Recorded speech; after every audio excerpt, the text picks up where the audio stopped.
এই যে আমগুলো আমরা মানে এই যে ভাই নিচ্ছে, ভাই এর আগেও নিয়েছে আমাদের কাছে গোপালভোগ আম, উনি হিমসাগর অর্ডার করেছিলেন। তো আমরা একদম দেখেন বড় বড় প্রিমিয়াম সাইজের হিমসাগর আমগুলো ওনার কাছে পাঠাচ্ছি।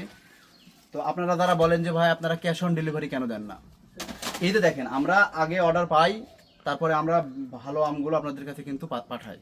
তো আমাদের নিয়মটা হচ্ছে যে আপনারা যখন অর্ডার করবেন, অর্ডার করার পরে যখন আমরা আমটা নামাবো তার আগে আপনাদের টাকাটা পরিশোধ করতে হবে। কারণ দেখেন এই আমগুলোতে কিন্তু কোনো ফরমালিন দেওয়া নাই। যদি ফরমালিন বা প্রিজারভেটিভ বা কার্বাইড দেওয়া থাকতো তাহলে আমগুলো পাঠানোর পরেও যদি কোনো কারণে ফেরত আসে সেক্ষেত্রে কিন্তু নষ্ট হতো না, আমরা আবার বিক্রি করতে পারবো। কিন্তু এই আমগুলো একদম দেখেন একদম গাছ থেকে নামালাম, একদম সবই প্রায় পাকা পাকা আম। এই যে আমগুলো দেখেন একদম পাকা পাকা সব প্রায় আম, মানে গাছেই প্রায় পাকা। এগুলো যেতে যেতে দেখা গেলো যে 2-3 দিন 4 দিনের মধ্যেই কিন্তু ফুল পেকে যাবে। এখন যদি আমরা ক্যাশ অন ডেলিভারি দিই সেক্ষেত্রে একটা আম যদি কেউ রিসিভ না করে সেক্ষেত্রে ফেরত আসতে আরও 3 দিন, মানে টোটাল 1 সপ্তাহ লেগে যায়। ওই 1 সপ্তাহে কিন্তু এই আমগুলো থাকবে না, কারণ এটা একদম গাছ থেকে নামানো ফ্রেশ আম।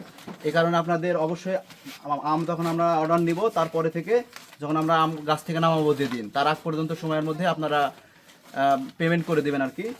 আর এরকম ফ্রেশ একদম গাছ থেকে নামানো হিমসাগর বা খিরসাপাত আম আপনারা যারা পেতে চান, এরকম বড় বড় সাইজের আম পেতে চান, তারা জাস্ট আপনারা আমাদের ইনবক্সে, ফেসবুকে ইনবক্সে আমাদেরকে আপনার নাম এবং ফোন নাম্বার লিখে জাস্ট মেসেজ করুন। আমরা পরবর্তীতে যোগাযোগ করে আপনাদের সাথে বিস্তারিত কথা বলে নেব।